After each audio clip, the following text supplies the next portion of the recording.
মুক্তিযুদ্ধের চেতনাবাজ শেখ হাসিনার ক্ষমতার কফিনে সর্বশেষ পেরেক ঠুকে গিয়েছিল। বাকি ছিল শুধু জানাজার।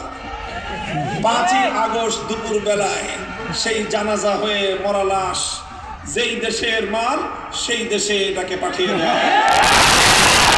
এখনো যারা স্বপ্ন দেখছেন মৃত্যুদণ্ড প্রাপ্ত সেই পচা মাল আবার বাংলাদেশে আসবে, বোকার স্বর্গে বসবাস করছে।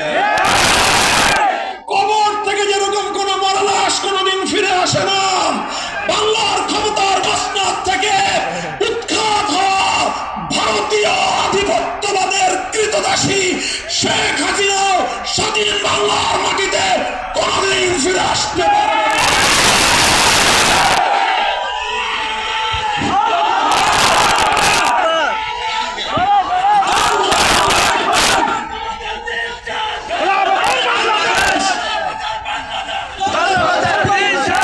সংগ্রামী সাথী ও বন্ধুগণ, এভাবেই বাংলাদেশের মানুষ 2024 সালে নতুন করে স্বাধীনতা অর্জন করেছে।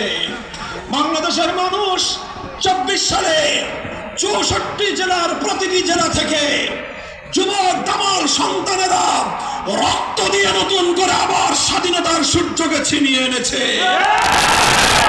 মানুষের হাজার বছরের স্বাধীনতা সংগ্রামের চিন্তায় হওয়া সকল অর্জনকে ফিরিয়ে আনবার জন্য জুলাই বিপ্লব হয়েছে। জুলাই বিপ্লবের পর এদেশের বিপ্লবীরা চাইল সংস্কারের মাধ্যমে নতুন বাংলাদেশ গড়ে উঠবে। এদেশের মানুষ চাইল 72-এর বন্দোবস্ত, ভারতীয় গোলামীর শৃঙ্খল থেকে বাংলার মানুষ মুক্তি পাবে। সকল রাজনৈতিক পক্ষ, দেশের জনগণ, 24-এর বিপ্লবীরা সবাই একমত যে আগামীর